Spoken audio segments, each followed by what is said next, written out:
Jeanine Pirro told Laura Ingraham last night that when you arrested him yesterday, there were additional bomb-making materials in his home, including yesterday. Is that true? That's correct. Wow. Do you think he was making another? That is the piece of the puzzle we're putting together. So let me walk you through something that I haven't talked about yet.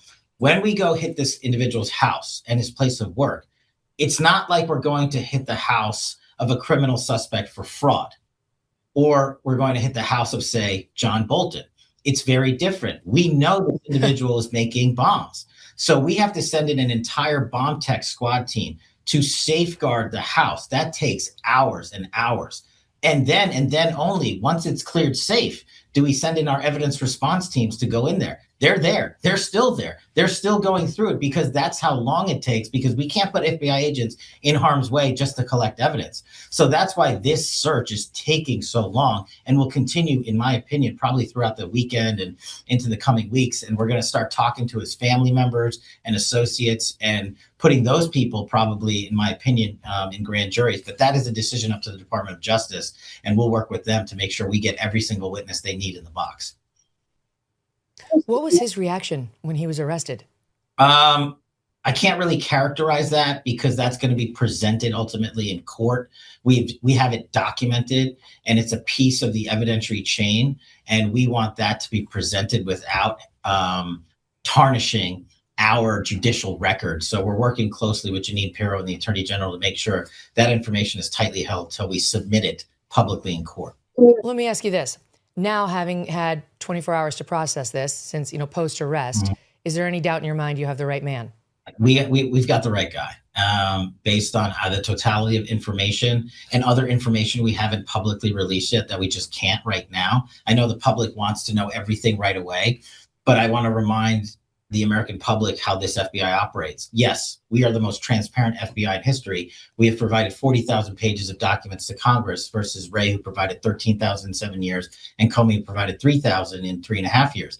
But while we're simultaneously doing that and doing shows like yours to inform the public, we are reaching the point of accountability that everybody wants. Nobody wants this individual, the pipe bomber, to walk away freely. Nobody wants us to not. Yeah, you got to protect the investigation. And that's the, I totally get right. that. And I understand that there's frustration, but that's how we do it here. All right, let me ask you a couple of other questions that may fall within the bucket of can't go there yet, but let's try. You mentioned his social media and emails. Is there anything that you gleaned out of there when it comes to motive that you can share? Especially when it comes to motive, that's just not something we can address right now. Will we hear that at the arraignment today? Will we hear more about that today? That's up to the prosecutors, the timeline as to which they wish to reveal that information.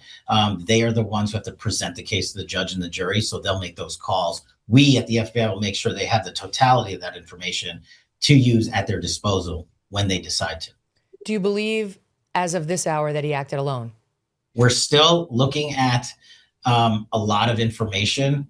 Right now, we believe that we have the suspect responsible for the pipe bomb. But what this FBI will do is continue to interview individuals, continue to execute search warrants. And if anyone contacted him, if anyone helped him hide from law enforcement, or if anyone helped him actually conduct this bombing campaign, we'll find them and we will arrest them.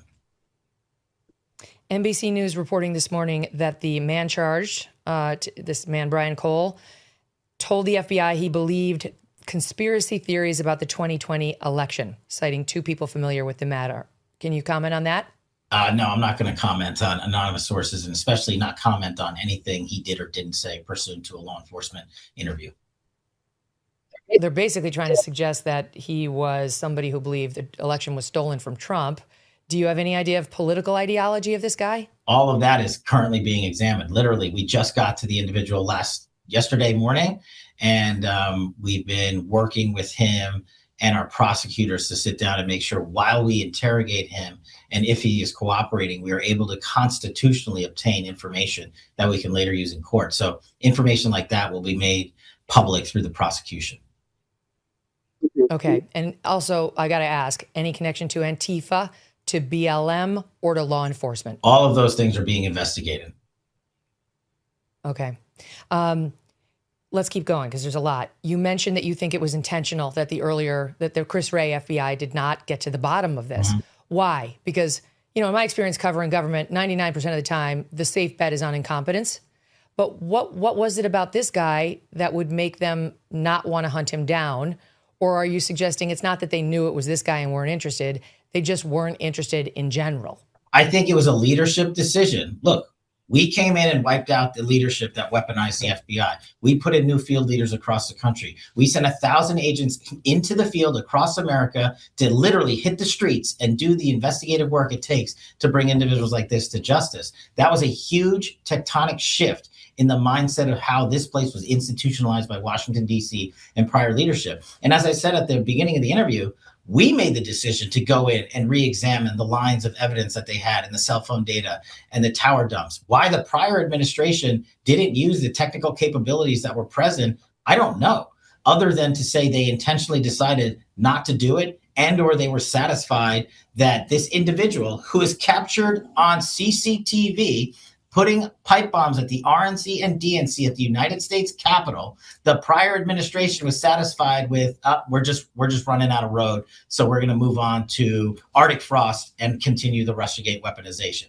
Those were intentional decisions. Those took FBI agents off target of important missions like this and arresting violent offenders around the country, which we have removed those bracelets from our investigators and our intel analysts and support staff. Here's Democratic Senator Mark Warner of Virginia and his hot take on the arrest. Watch. But I got to tell you, it kind of makes me, looking at this crowd, doing a victory lap when all the senior FBI officials across all key divisions have been fired for political purposes, when in some field offices up to 45% of the FBI officers who were doing things like counter-espionage and cyber have been assigned to do immigration cases. It's a little rich that they're saying that America's safer. How much earlier could we have caught this guy if resources hadn't been diverted?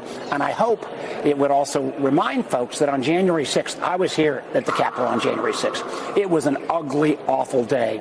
And this administration and this president basically pardoned all the perpetrators.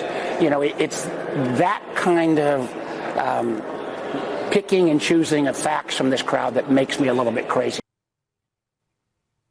Your reaction to that? I got a lot. So let me take that in sequential order. First of all, the victims of this bombing campaign were our elected representatives on both sides of the aisle. And I haven't received phone calls from anyone except Republicans on this matter. I spoke to Speaker Mike Johnson, and the deputy spoke to a lot of other individuals. And we want to protect all victims. That's what we did here. This wasn't a political investigation. This individual wanted to blow up Democrats, Republicans, and innocent American civilians. Now, when it comes to us taking people off mission, we have never been more on mission. We have this year alone arrested 35% more spies from China, Russia, Iran, and the DPRK than last year alone. If we were off mission, how did we successfully take down 35% more spies? If we were off mission, how are our domestic terrorism arrests up 30% from last year alone? If we were off mission, how have we dismantled 1,800 criminal gang enterprises? That is up 35%. Megyn, we have found 6,000 children and identified 6,000 children. That is an increase of 23% from last year alone. We've seized enough fentanyl to kill 127 million Americans. That's up 30% from last year alone. So if we weren't doing the work, the mission of the FBI to defend the homeland and crush violent crime, then what are these political statements about? In my opinion, they're just that. Political statements that are yelling back into an empty ether, but this FBI is doing the work. And I want to highlight one thing because I know it's near and dear to your heart. The work this FBI is doing against crimes against children. We have arrested people, child predator and child predator rings, up 15%. On top of that, the sick individuals that are preying on our kids online in these what we call nihilistic violent extremist networks like 764, do you know how many arrests we have this year alone? We are up 510% from last year alone. Wow. And we've arrested four of the FBI's top 10 most wanted fugitives in the world in 9 months. That equals the total number of the entirety of the prior administration. So if we are off mission, if we are politicizing it, if we are not protecting our country against spying activity, if we are not on the counterterrorism mission. Oh, and by the way, we got the Abbey Gate bomber too. I forgot to mention that. If we are not defending the homeland and every single American's rights, I've never seen an FBI more on mission. And the fact that the Democrats want to politicize this shows you the lengths that they will go to. I don't need a call or a thank you from them. I want them to know that irrespective of what they say, me, the deputy, and this FBI are going to continue to stay on mission and protect all Americans from all walks of life, regardless of people and their motivations.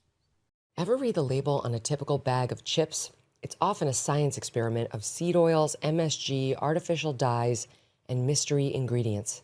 Masa is part of the growing movement to bring back real food. Masa chips contain just 3 ingredients: organic corn, sea salt, and 100% grass-fed beef tallow.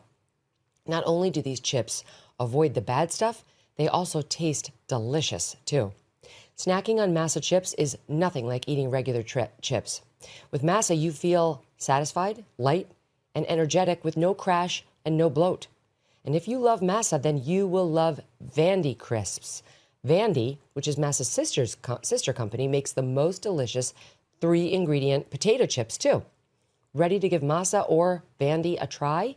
Use code MK for 25% off your first order at masachips.com or vandycrisps.com, or simply click the link in the video description or scan the QR code to claim this delicious offer. Don't feel like ordering online? Masa and Vandy are now available nationwide at your local Sprouts supermarket. Stop by and pick a couple of bags up before they're all gone.